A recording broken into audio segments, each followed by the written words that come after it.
The music on the $40 million yacht. The Serenity was loud, but the sudden thump of a police launch slamming against its hull cut through everything. Arthur Vance, Millionaire CEO, shielded his eyes as blue and red lights strafed his guests. He was about to yell at the intrusion when a voice cold as the ocean spray came from the police boat. "Arthur." He froze. It wasn't the police. It was his wife, Eleanor, and she wasn't alone. She was flanked by 2 armed officers and a man holding a thick binder. The party was over. His life was over. And she had planned it all. Eleanor Vance watched the yacht from the panoramic 30th floor window of the law office. The Serenity. It was an absurd, ironic name for the vessel that had become the flagship of her husband's betrayal. From this high up, the Newport Beach harbor was a tapestry of glittering lights, and Arthur's party was the most obnoxious jewel in the display. She could hear the faint thumping of the bass, a heartbeat of disrespect, even through the thick glass. "They're all there," she said, her voice devoid of emotion. Marcus Thorne, her lawyer, clicked off his pen. The board members he bribed the investors for the Shell Corp and her.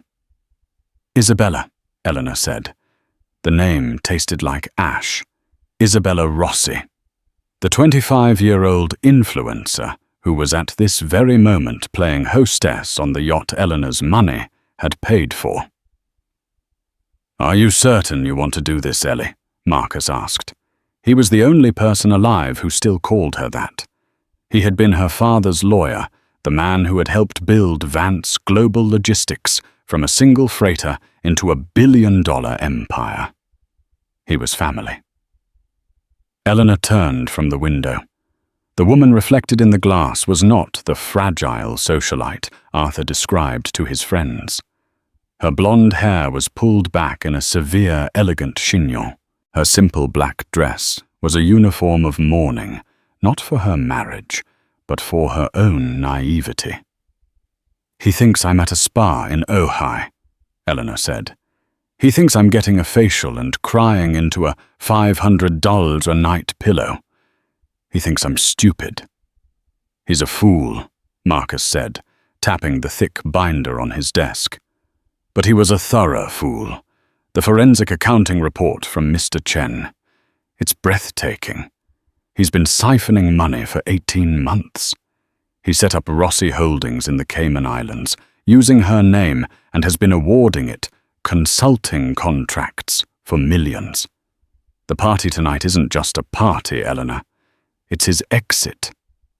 Eleanor nodded. "The final transfer. He's moving the last $20 million to liquidate the account and flee the country. He thinks he's celebrating a new deal. In reality, he's celebrating his own escape."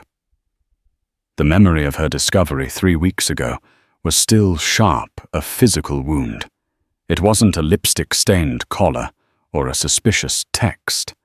It was colder. It was an email left open on his study computer by mistake. An email to a private banker in Switzerland detailing the final liquidation of assets. The email chain included Bella Rossi, who had asked, "Does she know yet I'm tired of hiding?" Arthur's reply had sealed his fate. "She doesn't know anything. She's too busy with her charities. By the time she notices we'll be in Dubai, and her name won't even be on the company she thinks she owns. Stop worrying. She thinks she owns." That was the line, the arrogance, the pure distilled contempt for her, the woman whose inheritance he was stealing. Her father, James Vance, had made her the 51% majority shareholder on his deathbed. Arthur was the CEO, the public face, but Eleanor was the owner. And he had forgotten it. "Detective Karras is on standby," Marcus said, interrupting her thoughts. "The Coast Guard is with her. They have the warrant. Once Mr. Chen confirms the final wire transfer has been initiated, we move." "Are you sure you want to be there?" Eleanor picked up her purse. I'm not going to hide in a lawyer's office while he gives my father's company to that child. I want him to see my face when his world ends. I want him to know it was me." She walked to the door, all ice and steel. "Let's go, Marcus. It's time to crash the party." On the 150-foot deck of the Serenity, Arthur Vance was in every sense the king. At 45, he was distractingly handsome, with a thick head of silver-streaked hair and a smile that had disarmed boardrooms and bedrooms for 2 decades. He wore a linen suit, no tie, and a Patek Philippe Nautilus on his wrist, the one Eleanor had given him for their 10th anniversary. "To the future," he boomed, raising a glass of Dom Perignon. His audience, a mix of fawning investors and Newport socialites, cheered back. At his side, Isabella Bella Rossi was a vision in a blood-red Gucci gown. She was draped over him, her hand possessively on his chest. She was everything Eleanor wasn't: young, loud, and spectacularly unsubtle. "Arthur, darling, Mr. Harrison was just asking when the Laguna estate will be refreshed." Bella said, her voice a calculated purr. "I told him the minimalist look is so cold. I'm thinking more Versace." Arthur chuckled and kissed her temple. "Whatever my queen wants." The implication was clear to everyone. The old queen was out. The new one was already measuring for curtains. A venture capitalist named Ben Harrington clapped Arthur on the back. "Big moves tonight, Arthur. Big moves. This new international logistics partnership is a game changer. You're a genius." "You just have to know when to strike, Ben," Arthur said, his eyes glittering. "When to cut dead weight and streamline for the future. Vance Global is about to be lighter, faster, and more profitable than ever." Dead weight, he'd called Eleanor to her face last week. She had confronted him not about the money, but about the affair. She had wanted to give him one last chance to come clean, to salvage something. "Eleanor, don't be hysterical," he'd scoffed, adjusting his tie in their cavernous walk-in closet. "Bella is just an intern. You're being paranoid. Honestly, this obsession is unattractive. You should focus on your gardening or whatever it is you do. Leave the business to me." He had gaslit her, patting her on the head as if she were a distressed poodle. It was that moment, that condescending pat, that had erased any lingering doubt about what she had to do. Now on the yacht, Bella was holding court. "I just don't understand how she could let herself go," Bella was saying to a small, rapt circle of women. "A man like Arthur, he has needs. He needs a partner, not a museum piece." "What about his wife?" one of the women asked, a rare flicker of decency in her eyes. "Eleanor is such a lovely woman." Bella waved a dismissive hand. Her diamond bracelets paid for by Vance Global's consulting fees catching the light. "Oh, Ellie, she's fragile. Always has been. The pressure of the company was just too much for her. Arthur had to step in and save it. He's saving her, really. She'll be much happier in a quiet, simple life. Once the divorce is final, of course." Arthur, overhearing this, beamed with pride. He loved this. The public adoration, the beautiful woman on his arm, the secret of the $20 million that was at that very second sliding from his company's main account into his offshore haven. He slipped away from the party and went down to his private study in the stateroom. He opened his laptop. The banking portal was open. Transaction status pending. He sipped his champagne. This was the last piece. The transfer was set to execute at 9:00 p.m. It was 8:58. He watched the screen. Transaction status processing. A small bead of sweat trickled down his temple. This was the big one, the one that would be noticed. But by the time the alarms went off on Monday morning, he and Bella would be on a private jet to a country with no extradition treaty. Transaction status complete. A wide, predatory grin split Arthur's face. He closed the laptop. He had done it. He had actually done it. He was free. He was rich. And he had won. He walked back onto the deck, grabbing Bella and pulling her into a deep theatrical kiss as the crowd cheered. "It's done," he whispered in her ear. "Everything is ours." "I knew you'd handle it, my king," she purred. It was then, at the absolute peak of his triumph, that the first blue light hit his face. The music cut out, and a new boat, grey and menacing, slammed into the side of his pristine white yacht. The discovery hadn't been a single moment. It was a slow, sickening unravelling. It began 6 months ago. Eleanor, as majority shareholder, still received the top-level quarterly financials. It was a formality. Arthur always walked her through them, his voice a lulling drone of market fluctuations and aggressive expansion, his finger pointing to the healthy bottom line. She had always trusted him. Her father had trusted him. But this time, a name stood out in the exceptional vendor payments addendum. Rossi Holdings, LLC, $1.5 million. "Who is Rossi Holdings?" she had asked over dinner at their Laguna Beach home, the ocean crashing below them. Arthur didn't even look up from his steak. "Logistics Consulting, a new firm out of Panama. They're streamlining our South American routes. It's boring, technical stuff. Don't worry your head about it." "Rossi," Eleanor had mused. "Like that new intern you hired, Isabella Rossi." Arthur's fork had clattered against his plate. Just for a second, his eyes, when they met hers, were cold. "Don't be ridiculous, Eleanor. It's a common name. Are you implying something?" "No, of course not," she had said, forcing a smile. But the seed was planted. That night, she went into her father's old study. She ran a simple corporate search. Rossi Holdings, LLC, was registered in the Cayman Islands, not Panama. And its date of incorporation was just 1 day after Bella Rossi had been hired as Arthur's personal assistant. It was a thread. She pulled it. She called Mr. Chen a forensic accountant her father had used for decades. "I need you to be discreet, David," she'd said. "I'm worried about some irregularities." For 2 weeks she lived a lie. She attended charity luncheons. She hosted a garden party. She smiled and kissed her husband, all while Mr. Chen was digging tunneling into the digital foundations of Vance Global.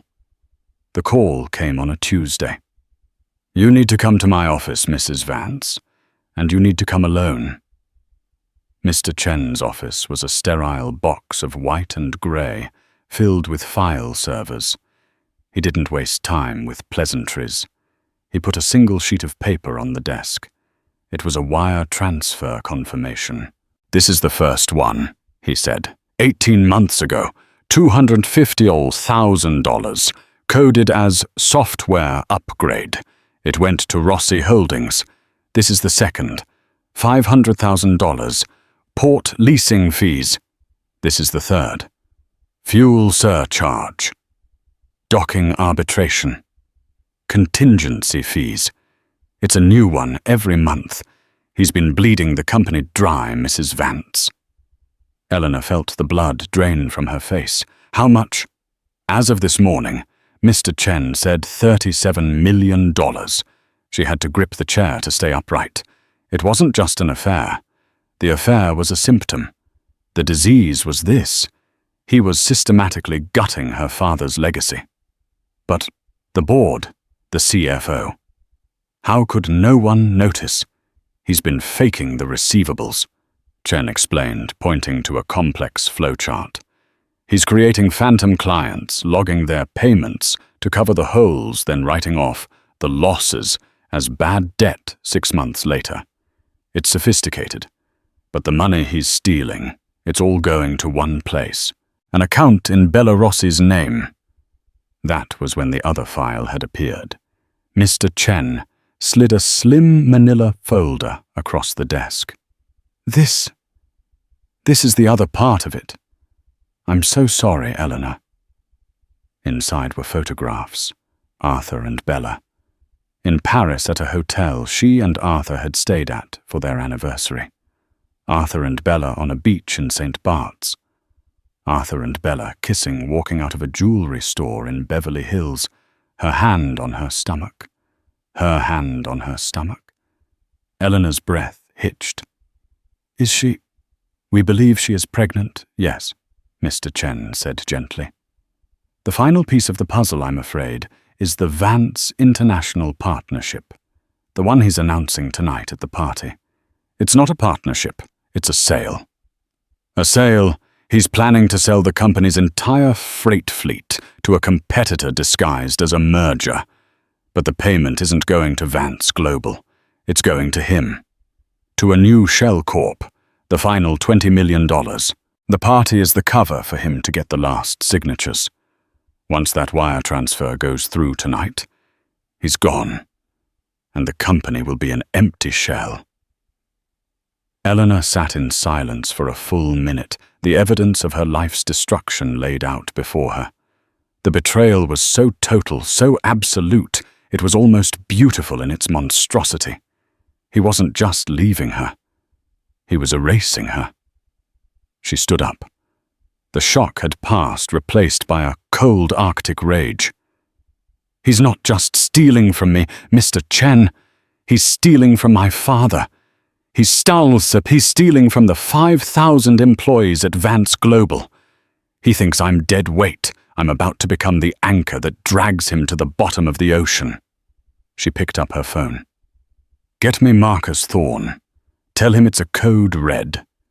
And then get me the Newport Beach Police. Marcus Thorne's law firm, Thorne and Associates, occupied the top 3 floors of the most expensive high-rise in Newport. Marcus himself was a lion in his late 60s, with a shock of white hair and a reputation for being ruthless in a courtroom. When Eleanor walked in with Mr. Chen's files, Marcus cancelled his next 3 meetings. He read the report, his expression growing darker with every page. When he finished, he closed the binder, removed his glasses, and looked at Eleanor. "The ungrateful parasite," he whispered. "I told your father. I told him Arthur was too smooth, too ambitious." "I know, Marcus," Eleanor said. "But I told you so won't get my company back. He's moving the last $20 million tonight. We have to stop him." "This is beyond a civil complaint, Ellie," Marcus said, his legal mind already racing. "This isn't just divorce. This is grand larceny. This is wire fraud. This is racketeering. He used company assets to bribe board members. I see the payments here. He forged your signature on the corporate resolution to open the new accounts. So what do? We don't just file for divorce. We send him to prison," Marcus said, his voice hardening. "We need the police, not just any police. We need the Economic Crimes Unit. We need someone who can understand this and who won't be intimidated by the name Vance." He picked up his private line. "Get me Detective Maria Karras." "Yes, I'll hold." He looked at Eleanor. "Karras is a bulldog. She brought down that real estate Ponzi scheme in Irvine last year. She hates rich men who think they're above the law. She's perfect." An hour later, they were in a sterile interrogation room at the Newport Beach Police Department. Detective Karras was not what Eleanor expected. She was young, sharp, and wore a leather jacket and an expression of profound skepticism. "Mrs. Vance. Mr. Thorne. I'm busy. You told my sergeant this was an active multi-million-dollar fraud." "What I'm seeing," she said, flipping through the top pages of the report, is a very rich woman who's unhappy her husband is cheating on her. "Did you get to page 5, Detective?" Marcus asked calmly. Karas sighed and flipped to page 5. It was the forged signature. And page 7, the wire transfer to Rossi Holdings. Page 12, the Cayman Islands Incorporation papers in Bella Rossi's name. Karas stopped flipping. She read. For 10 solid minutes, she read. The only sound was the buzz of the fluorescent lights. She looked up, her skepticism gone. "He's liquidating tonight at the party." "At 9:00 p.m., Eleanor confirmed. "He's using the party as a cover to get the final signatures from 2 investors who are in on the deal. He's moving $20 million. Then he's gone." "Dubai," Karas said, reading a note. "No extradition. Smart." "He thinks he is," Eleanor said. "He thinks I'm a fool." Karas closed the binder. She stood up. "Mrs. Vance, what you're alleging, if this is true, this is one of the largest single-day embezzlement cases I've ever seen.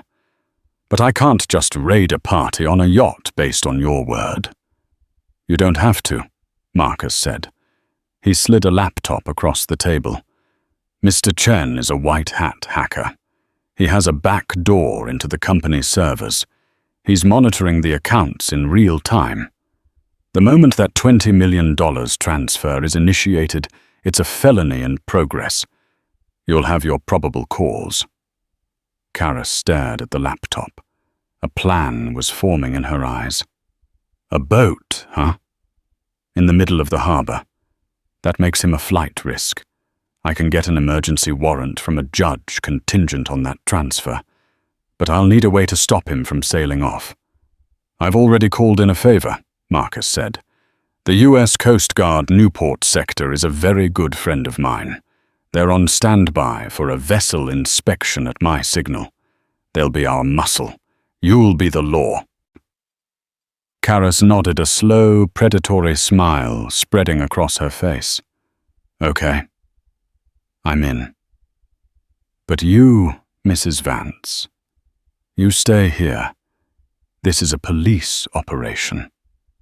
"No," Eleanor said, standing up. "I'm not. This isn't just a criminal. That is my husband. He is stealing my father's life's work. I will be on that boat. I will be there when you cuff him. He needs to see me. He needs to know I'm the one who took him down. Or there's no deal." Karas studied her for a long moment. The fragile socialite was gone. In her place was a woman Karas understood. A woman bent on justice. "Fine," Karas said, grabbing her radio. "But you do exactly as I say. Get your lawyer friend, Mr. Thorne. We have a party to crash." The party on the Serenity was reaching its crescendo. The champagne was flowing so freely that the deck was sticky. Arthur Vance, having secured his financial freedom, was now indulging in his other appetites.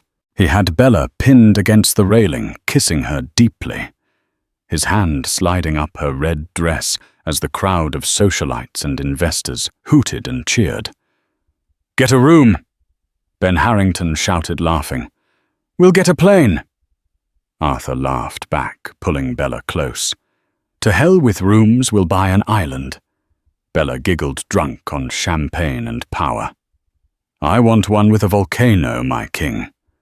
Whatever you want." He felt invincible. Every single person on this boat he thought either wanted to be him or be with him. They envied his success, his yacht, his beautiful young mistress. They envied his freedom. His phone buzzed in his pocket. He pulled it out, annoyed at the interruption. The screen was dark, but a single notification banner was at the top. It was from his corporate email. "Subject urgent, server maintenance." He frowned. He hadn't approved any maintenance. He tapped it. The email was from his IT director, Mr. Vance. We've detected a critical security anomaly on the main server. We're shutting down all external access for a 24-hour diagnostic effective immediately. This includes all offshore banking portals. Arthur's blood ran cold. Shutting down now, he muttered.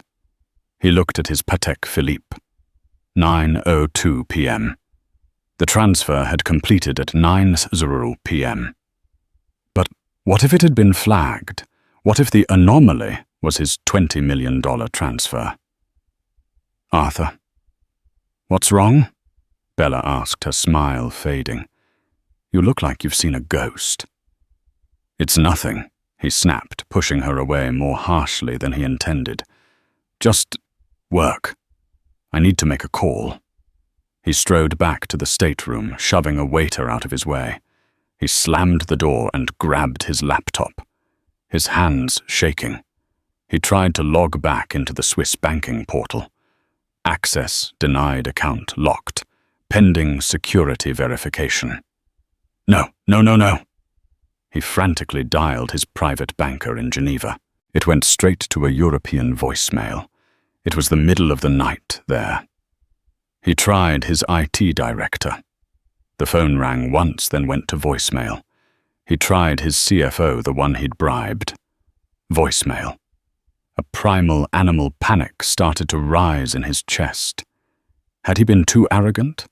Had he tripped an automated alarm, or a darker thought? Eleanor. Her silence all day. He'd assumed she was crying at a spa. But what if her silence wasn't weakness? What if it was strategy? She's not smart enough, he said aloud, trying to convince himself. She's a gardener, a socialite. She doesn't have the first clue. But the image of her face, calm and cold, flashed in his mind. The way she'd asked about Rossi Holdings. He'd dismissed it as jealousy. What if it had been an investigation? He burst out of the stateroom, his face a mask of panic. He needed to get off this boat. He needed to get to his office. He needed to find out what was happening. Bella, he shouted. We're leaving. Now. What? But the party. Now, he roared, grabbing her arm. Arthur, stop, you're hurting me. He didn't care. He was dragging her toward the gangplank, where the valets were waiting when the yacht's powerful floodlights suddenly shut off, plunging the deck into near total darkness. The music died with a scratch. The guests gasped a collective sound of confusion and fear. And into the silence came a new sound, the thump, thump, thump of heavy-duty marine engines and the unfamiliar, terrifyingly calm voice of a woman on a megaphone. This is the Newport Beach Police Department. By the authority of the U.S. Coast Guard, this vessel is hereby boarded. All engines off. No one is to leave the yacht. Blue and red lights flashed, strobing across the deck, catching the guests in frozen tableaus of fear. Arthur froze at the gangplank, his hand still clamped on Bella's arm. He was trapped. A Coast Guard cutter, a massive grey behemoth, was blocking the yacht's path to the open sea, and pulling up alongside a smaller, faster police launch was preparing to board. At the bow of the launch stood Detective Mariah Carras, her hand on her hip. Beside her, Marcus Thorne, holding a briefcase like a weapon. And behind them, a figure stepped out of the shadows. It was Eleanor. She wore a tailored, dark blue power suit. Her hair was perfect. Her expression was serene. She looked up at her husband, stranded on his deck of sin, and her eyes were as cold and deep as the Pacific Ocean. The thud of the police launch hitting the hull was the sound of the guillotine dropping. A heavy boarding ramp was thrown across, and Detective Carras was the first one on deck, flanked by 2 uniformed officers. The partygoers, moments before a sea of decadent laughter, were now a silent, terrified audience. They parted like the Red Sea as Karas walked directly toward Arthur. Arthur Vance. Karas's voice was sharp, cutting through the stunned silence. "What is the meaning of this?" Arthur blustered, finally finding his voice. He tried to puff himself up, to radiate the authority that had always protected him. "This is a private party. I know the chief of police. I demand you leave my vessel immediately." "This vessel is now a crime scene, Mr. Vance," Karas said, ignoring his threats. "And you don't know the chief as well as you think you do. He signed the warrant." Arthur's face went white. "Warrant for what? A noise complaint." "That's enough," Karas said. "No one moves. No one touches their phones." Her eyes scanned the crowd and landed on Ben Harrington and the other investor, who were trying to sidle away toward the back of the yacht. "You two," Karas barked. "Mr. Harrington, Mr. Cho, don't move. We'll have plenty of questions for you." They froze, their faces ashen. The net was larger than Arthur had realized, and then Marcus Thorne and Eleanor Vance stepped onto the deck. The air crackled. This was no longer a police action. It was a public execution. Eleanor walked past the stunned guests, her heels clicking on the teak deck. She didn't look at any of them. Her eyes were locked on her husband. Bella Rossi was the first to break. The sight of Eleanor, not in tears, not in hysterics, but in a suit with the police, shattered her composure. "Eleanor!" She shrieked, her voice high and panicked. "What are you doing? Are you insane? You're embarrassing yourself. Tell them to leave." Eleanor didn't even glance at her. She stopped 5 feet from Arthur. Arthur stared at her, his mind racing, trying to find a move, an angle, a way out. There was none. The arrogance and charm were gone, replaced by a raw, naked panic. "Eleanor." "What is this?" He tried attempting a softer tone. This is some misunderstanding. A fight about Bella. You're going to ruin us, Eleanor. You're going to ruin me, all because you're jealous." This was his last play to paint her as the hysterical, scorned wife. Eleanor let the silence stretch. She looked at him, truly looked at him, and felt nothing. Just a vast, cold pity. "Us, Arthur," she finally said, her voice clear and calm, carrying to every corner of the deck. "There is no us. There is only you, a thief, and me, the woman who caught you." Arthur's face contorted in rage. You bitch! Get off my boat!" "That's the thing, Arthur," Eleanor said, allowing herself a small, cold smile. "It's not your boat." Marcus Thorne stepped forward, snapping open his briefcase. "Mr. Vance, this is an emergency court injunction, signed by Judge Peterson an hour ago. It freezes all your personal and corporate assets, pending a criminal investigation." "Investigation for what?" Arthur spat. "For this," Detective Karas said. She pulled the warrant from her jacket and unfolded it. "Arthur Vance, you are under arrest for 12 counts of wire fraud, 6 counts of embezzlement, 2 counts of conspiracy to commit fraud, and 1 count of aggravated identity theft." Karas nodded to her officers. "Cuff him! Get your hands off me!" Arthur roared, trying to pull away, as the officers seized his arms. "You can't do this!" "Arthur Vance!" "You were Arthur Vance," Marcus corrected him. The click of the handcuffs snapping shut was the loudest sound in the Newport harbor. The moment the steel touched his skin, Arthur's facade of power evaporated. He was just a man in a linen suit, his hands bound behind his back. He looked at Eleanor, his eyes burning with a desperate, pathetic hatred. You did this, he hissed. After everything I gave you, I made you someone. You were just a wallflower, living off your father's name. I built that company. You ran my company, Eleanor corrected him, stepping closer. You ran it into the ground while you were robbing it. My father built it. And I am the one who's saving it. You'll regret this, Eleanor, he snarled. You'll be ruined. The stock will plummet. You'll have nothing. I'll have my self-respect, Eleanor said, and I'll still have 51% of the company. You'll have a cellmate, and that Patek Philippe, it's evidence. It was bought with stolen funds. An officer gently unclasped the £100,000 watch from Arthur's wrist and dropped it into an evidence bag. Arthur let out a choked animal sound. It was then that Bella Rossi, who had been frozen in horror, seemed to understand her own predicament. Her future as the Queen of Newport was vanishing. She scrambled, lunging not at Eleanor, but at Arthur. You told me it was your money, she screamed, clawing at his suit. You told me she was fine with the divorce. You told me it was all legal. You used me. Get off me, you gold-digging whore, Arthur bellowed back, trying to twist away from her. Ms. Isabella Rossi.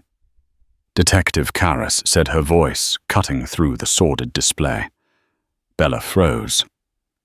Rossi Holdings, LLC. Registered in the Cayman Islands. Ring a bell? Karras asked. Bella's eyes widened in genuine terror. I don't know what you're talking about. He just told me to sign some papers. It was for a business, for our future. That business was a shell corporation, Ms. Rossi, Marcus Thorne interjected, holding up a file. A shell corporation to which $37 million of stolen funds were illegally wired. And this, he held up another paper, is the deed to a $4 million condo in Dubai, purchased in your name with that money. You're not just a mistress, Ms. Rossi. You're a co-conspirator. No, Bella shrieked. No, he tricked me. I'm a victim, Eleanor. Tell them I'm a victim. She turned to Eleanor, her eyes pleading, tears of mascara streaming down her face. Please, Eleanor, I'm pregnant. You can't do this to me. He's the monster, not me. This was the final desperate card, the plea for feminine solidarity. Eleanor looked at the crying woman, the red Gucci dress, the fake tears. She remembered the email, I'm tired of hiding. Pregnant, Eleanor said, her voice flat. Then I suppose you should have thought of that before you helped him steal the future of my 5,000 employees. You weren't tricked, Bella. You were a willing accomplice. You just bet on the wrong horse. Eleanor nodded to Karras. Ms. Rossi, Karras said, put your hands behind your back. You are under arrest for conspiracy to commit wire fraud and receiving stolen property. No, please. Bella collapsed, sobbing, as a female officer pulled her to her feet and cuffed her. Her red dress was hiked up, her designer image ruined. You can't do this, I'm an influencer. You'll be influencing the prison commissary, Karras said dryly. As Bella Rossi was hauled to her feet, her desperate sobs echoed across the deck. The fight had gone out of her, replaced by the hiccuping, gasping cries of someone whose entire world had just dissolved. I didn't know, she whimpered over and over, a pathetic mantra that convinced no one. He promised me. He promised. The female officer, unmoved, guided her towards the gangplank, her red Gucci dress now looking like a garish costume, a symbol of her spectacular failure. With Bella's exit, the full scope of the trap snapped shut on the remaining conspirators. The two investors, Ben Harrington and Michael Cho, who had been frozen in place, were now the center of attention for two other officers. "Gentlemen, I believe you have some questions to answer," Detective Karras said, nodding to them. "This is a grotesque misunderstanding," Harrington blurted out, his face slick with sweat. He tried to laugh, a high, panicked sound. "We're just guests. We were advising Arthur on a merger, that's all. It was a standard deal." Marcus Thorne stepped forward, his eyes like ice chips. He held up a single printed email. "A standard deal. Mr. Harrington, is it also standard to accept a $2 million wire transfer to an untraceable shell company in Belize as an advisory fee?" He held up a second paper. "And Mr. Cho, your fee was the deed to a condo in Miami Beach. We have the wire confirmations. We have the forged signatures. You weren't advising him. You were his accomplices." Harrington's face crumpled. Cho, a quieter man, simply closed his eyes, defeated. "We'll cooperate," Cho whispered. "All of it. We'll tell you everything." "I'm sure you will," Karras said, as her officers cuffed them. "You have the right to remain silent." The rest of her words were lost, as the other guests, the sycophants, the fair-weather friends, began to panic. They saw the net widening and scrambled to distance themselves. "I barely knew him," one woman who had been laughing at Bella's jokes an hour earlier told an officer. "We just came for the party," another man insisted, grabbing his wife's hand. "We had no idea about any of this business stuff." They were like rats, tripping over one another to get off the yacht, to disavow the man they had been toasting as a king moments before. An officer stood at the gangplank, methodically taking each name and phone number. They were all witnesses now, accessories to the most spectacular social and financial execution in Newport Beach history. Through it all, Arthur Vance stood alone, his hands cuffed behind him. He watched Bella get led away. He watched Harrington and Cho turn on him in a heartbeat, and he watched his friends scatter. The fog of his arrogance was finally clearing, leaving only the cold, sharp reality of his ruin. His entire empire, his web of lies, his beautiful mistress, his future, all of it gone in 10 minutes. He turned his movements stiff and robotic to face the architect of it all. Eleanor was standing 10 feet away, watching him. Not with hate, not with tears, but with a calm, almost curious detachment, as if studying a failed experiment. That look, her pity, was what finally broke him. "You," he whispered, his voice a low, seething hiss. And then he lunged. It was a wild, desperate, primal roar of a man with nothing left. "You'll pay for this!" The officers were on him in a second, slamming him back against the yacht superstructure. The impact rattled a tray of glasses, but Arthur didn't feel it. He was a caged animal, straining against his restraints, his face purple with rage. "You did this to me!" he screamed, spittle flying from his mouth. "You cold, empty bitch! You were nothing! A piece of furniture in my house. I gave you a life. I made you someone, and you ruined me for her. For a stupid intern." Eleanor didn't flinch. She took a slow, deliberate step toward him. The officers tensed, but she held up a hand. She would not be afraid of him. Not anymore. "You're wrong, Arthur," she said, her voice a low, steady counterpoint to his screams. "I didn't do this for her. I didn't even do this for me. I did this for my father. I did this for the 5,000 employees you were willing to destroy for a new condo and a 25-year-old. She stepped closer, her eyes locked on his. "You think I was alone? You were so busy building your new life, you never noticed the one I was building. I wasn't alone. I had Mr. Chen, the boring accountant. You never bothered to learn the name of who cracked your private ledger in 6 hours. I had Marcus, the old fossil you tried to force into retirement, who built a case file so ironclad you will never see daylight again. I had Detective Karras, who it turns out really hates arrogant men who think they're above the law. She was inches from his face now, her voice dropping to a whisper that was more chilling than his screams. You mistook my kindness for weakness. You mistook my insolence for stupidity. You didn't just cheat on your wife, Arthur. You tried to rob a Vance, and we don't tolerate thieves. She leaned in her final words for him and him alone. You thought you were a King Arthur. You're just a common thief in an expensive suit. And the dead weight you were so eager to cut, that was the anchor holding you to the world. Now you're just falling. She straightened her suit jacket, the picture of composure, and turned to the detective. Take them away, Detective Karras. The deck needs to be cleaned. Vessel is secure. Let's go. Karras nodded. Arthur said nothing else.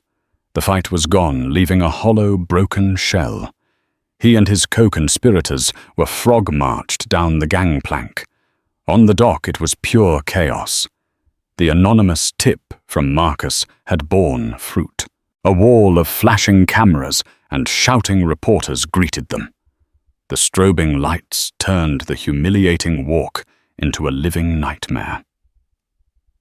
Arthur, did you steal the money? Bella, was it all a lie? Mr. Vance, how does it feel? Arthur stumbled. His linen suit rumpled his face, a mask of shame. Bella, seeing the cameras, hid her face and began to wail, a truly pathetic sight. The King of Newport and his new queen were dragged away not to a private jet, but to separate police cruisers, their new lives just beginning. On the yacht there was silence. The only sounds were the wind and the distant lapping of water. Eleanor stood alone on the deck now, a wasteland of half-eaten canapes and spilled champagne. Marcus came to stand beside her. It's done, he said softly. He'll be buried in a federal prison for 20 years, minimum. Good, Eleanor said. She walked over to a table and picked up an untouched full flute of Dom Perignon. She looked at the bubbles for a long moment, then calmly poured the entire glass over the side of the yacht, a final symbolic cleansing. She set the empty flute down with a decisive click. Marcus, she said, turning to him, her eyes already focused on the future. Have someone clean this up and sell the boat. I never liked it. She started walking toward the gangplank, not looking back. And Marcus, yes, Eleanor, send a memo to the board. Emergency meeting, 9 a.m. tomorrow, my office. The trial of Arthur Vance was the social and financial event of the season, a media circus that the press gleefully dubbed the Billionaire's Betrayal. Every day, Eleanor Vance walked into the courthouse impeccable in a series of severe dark suits, her face a mask of iron composure. She was the state's star witness. On the other side of the room, Arthur, now gaunt and stripped of his designer suits and arrogant charm, looked like a hollowed-out version of his former self. He was a defendant. She was an executioner. His expensive legal team tried every trick. They painted Eleanor as a vengeful, scorned woman, a hysterical wife who had fabricated a complex financial conspiracy to punish him for a simple affair. It fell apart on the stand. Mr. Chen's digital evidence was irrefutable, a perfect, damning timeline of theft. The two investors, Harrington and Cho, having turned state's evidence for a lighter sentence, laid out the entire conspiracy email by email. But the most devastating testimony came from Bella Rossi. She entered the courtroom not in Gucci red, but in a plain beige blouse, her hair in a mousy ponytail, tears already welling. She was playing her final role, the ultimate victim. She wept. She pointed at Arthur. She claimed she was a pawn in his monstrous game. "He made me do it all," she cried. "He told me the money was his, a private fund. He promised me a new life. He said she didn't care about him anymore." The performance was compelling right up until Arthur's own lawyer, in a desperate attempt to discredit her, began his cross-examination. "Ms. Rossi, you told my client you were pregnant, did you not? Was that also part of his master plan?" Bella's face froze. The courtroom went silent. I, she stammered. I thought I was. It was a mistake." "A mistake," the lawyer pressed. "Or was it a lie, Ms. Rossi? A calculated lie to pressure my client into leaving his wife faster. A lie to secure your own financial future." Bella collapsed into sobs. Her performance shattered. It was the truth. The pregnancy had been a fabrication, a final manipulative card she had played.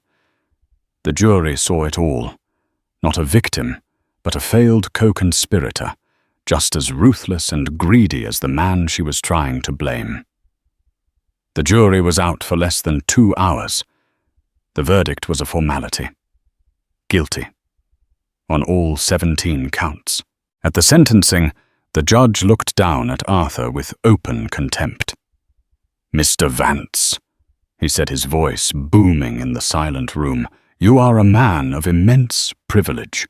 You had a respected name, a powerful company, and a family. You had everything. And you gambled it all, not out of need, but out of a profound, bottomless arrogance. You chose the path of a common con artist. You didn't just steal money. You betrayed the trust of your family and the livelihoods of 5,000 employees who depended on you." He paused. "This court sentences you to the maximum allowable 25 years in federal prison." Arthur let out a sound, a choked, strangled gasp, and visibly sagged as if his strings had been cut. He was no longer a king. He was an inmate. Bella Rossi, for her limited cooperation, received 3 years for conspiracy. The story was over for them. But for Eleanor, it was just beginning. As Arthur had predicted, the stock for Vance Global Logistics had tanked. The moment the cuffs had snapped on his wrist, the company's market cap had plummeted by 40%. The company was hemorrhaging money and credibility. The board, the same men who had clapped Arthur on the back, was in a full-blown panic. They called an emergency meeting. Eleanor Vance walked into the 30th floor boardroom at 9:00 a.m. sharp. The remaining board members, the ones not facing their own indictments, looked at her with a new terrified respect.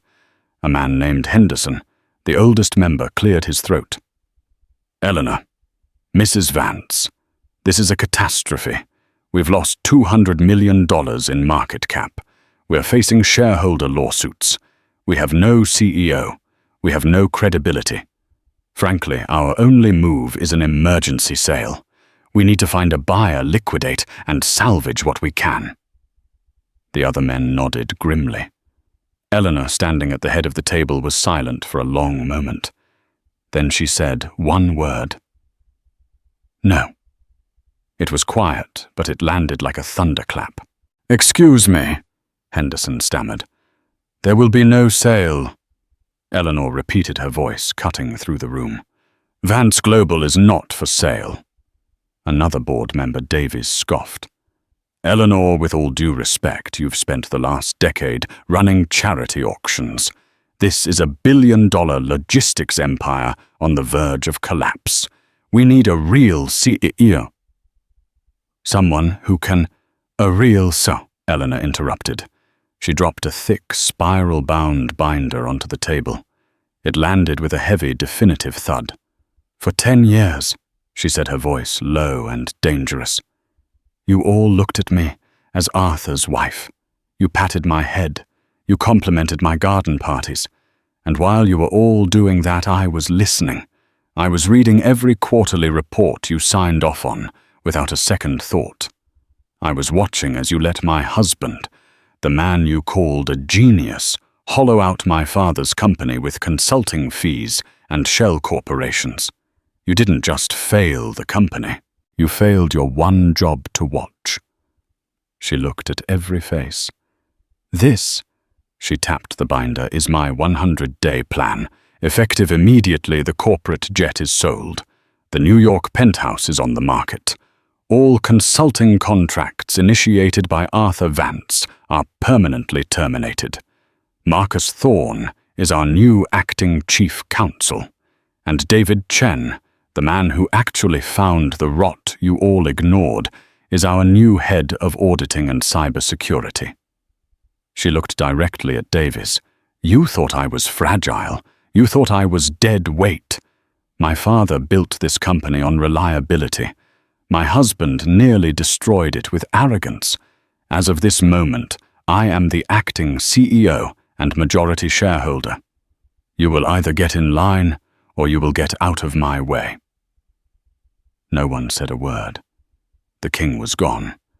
The queen had taken the throne. 6 months later, Eleanor stood at the same panoramic window in her new office, the CEO's office. The press had a new name for her, the Iron Vance. Her first act as CEO had been to fly commercial in coach to Singapore to personally meet with the shipping conglomerate Arthur had nearly lost. She saved the $300 million contract in a single meeting. The stock was already up 15%. She sipped her morning coffee, looking down at the Newport harbor. It was 6:00 a.m., and she was as always the first one in. In the slip where the Serenity used to be, a new, sleeker, more practical vessel was docked. It was named the James V after her father. It was a working ship, not a party boat. Her phone buzzed on the desk. A standard notification from the Federal Bureau of Prisons. Subject inmate status change. Vance Arthur, but 7789011. Transferred to USP, Victorville. It was a digital ghost, a reminder of a life that felt like it belonged to someone else. She looked at the message for a long, cold second, seeing not a man, but a mistake. She pressed delete. Eleanor Vance turned back to the window, watching the sun rise over her harbor. She had work to do. And just like that, Eleanor Vance didn't just get her revenge, she got her company back. She proved that being underestimated is the ultimate weapon. The king was dethroned, the mistress was exposed, and the true queen finally took her seat at the head of the table. What did you think of Eleanor's takedown? Was it justice, or was it cold-blooded? Let me know in the comments below what your favorite twist was. If you loved this story and want more tales of dramatic takedowns and shocking real-life karma, make sure to hit that like button and subscribe to the channel. Don't forget to ring the notification bell so you never miss an upload.